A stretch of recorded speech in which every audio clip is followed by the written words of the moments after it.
আশরাফুল মাখলুকাত বানালেন। এত বৈচিত্র্য মানুষকে আল্লাহ দিয়েছেন, বিবেক দিয়েছেন, আবেগ দিয়েছেন, বাক শক্তি, কথা বলার ক্ষমতা। কোন প্রাণীর আছে? সুবহানাল্লাহ কইবেন না? বিবেক দিয়েছেন, আবেগ দিয়েছেন, বাক শক্তি দিয়েছেন, উপলব্ধি করবার মতো ক্ষমতা দিয়েছেন। আশরাফুল মাখলুকাত বানিয়েছেন এই মানুষকে। এই মানুষের মধ্যে আল্লাহ অনেক ক্যাপাসিটি দিয়েছেন। আবার আল্লাহ বললেন, ওয়া মিন আয়াতিহি খালকুস সামাওয়াতি ওয়াল আরদি ওয়া ইখতিলাফু আলসিনাতিকুম ওয়া আলওয়ানিকুম ইন্না ফী যালিকা লাআয়াতিন লিল আলিমিন। আমার সৃষ্টির মধ্যে অসাধারণ সৃষ্টি, আকাশ এবং জমিন সৃষ্টি, গায়ের রঙের ভিন্নতা, ভাষার ভিন্নতা। সুবহানাল্লাহ। আমরা কোন ভাষায় কথা বলি? কথা বলেন? আপনি কি মনে করছেন সারা ওয়ার্ল্ডে এই ভাষায় কথা বলে? ইন্ডিয়ানরা বলে হিন্দিতে, ইংরেজরা বলে ইংরেজিতে, আরাবিয়ানরা বলে আরবিতে, ঠিক কিনা? আমার দেশের বাইরের প্রথম সফর ছিল 2008-এ। সেই থেকে এক যুগ চলছে এখন সফর। ওই সফর যে কত দরকার ছিল, ওই সফরের আগে এই গ্লোবাল ইসলামকে দেখার সুযোগ আমার হয়নি।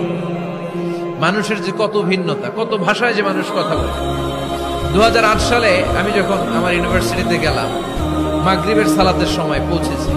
আজান হওয়ার সাথে সাথে দেখলাম students of more than 100 nationalities they are coming out from their hostel to offer Maghrib prayer.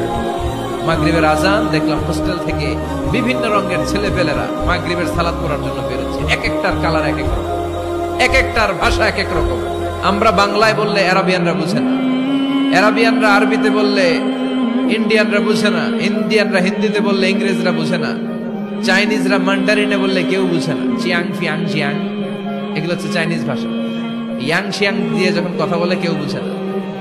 প্রথম মাগরিবের সালাত পড়ে আমি প্রথম নিগ্রু মানুষ আবিষ্কার করলাম। এর আগে কোনোদিন কালো মানুষ দেখি নাই। সালাম ফিরে ডানে দেখি এক নিগ্রু, বায়ে দেখি আরেক নিগ্রু, সিকেরামান কাতিবি। এই নিগ্রু দেখে আমি দিছি দৌড়। সবাই কই দৌড়ান কেন? আমি বললাম এরা কারা? আমারে বলা হলো এরা আপনার বন্ধু। এরা কি?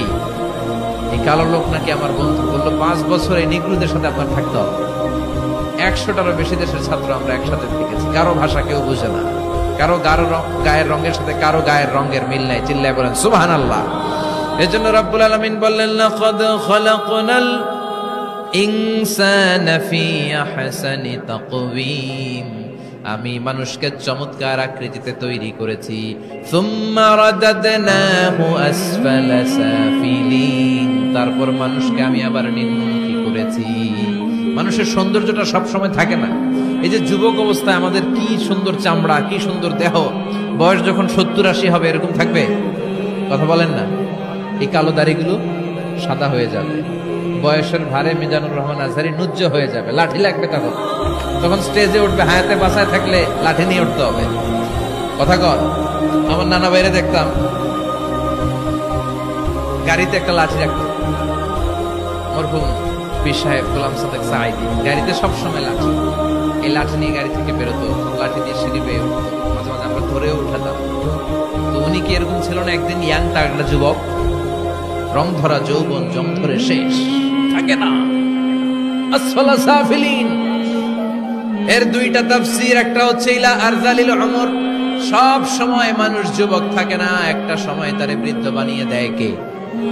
আবার আল্লাহ বুঝালেন, মানুষ ভালো হলে অনেক ভালো হয়, খারাপ হলে অনেক খারাপ। মানুষ ভালো হলে ফেরেশতার চেয়ে ভালো, মানুষ খারাপ হলে পশুর চেয়েও খারাপ। কথা বলেন ঠিক কিনা? এক পশু আরেক পশুরে মারে না, এক পশু আরেক পশুরে হত্যা করে না, কিন্তু মানুষ মানুষের মারে কি মারে না? A lion never kills a lion, a dog never kills a dog, an elephant never kills an elephant. একটা হাতি একটা হাতিরে মারে না, কুকুর কুকুরে মারে না, কিন্তু মানুষ মানুষকে মারে কিনা?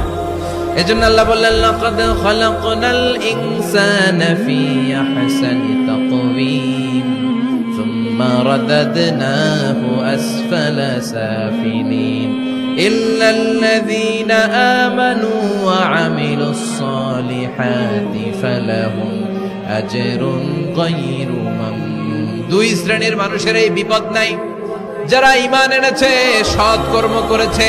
কার কথা? তবে ঈমানটা হতে হবে নির্ভেজাল।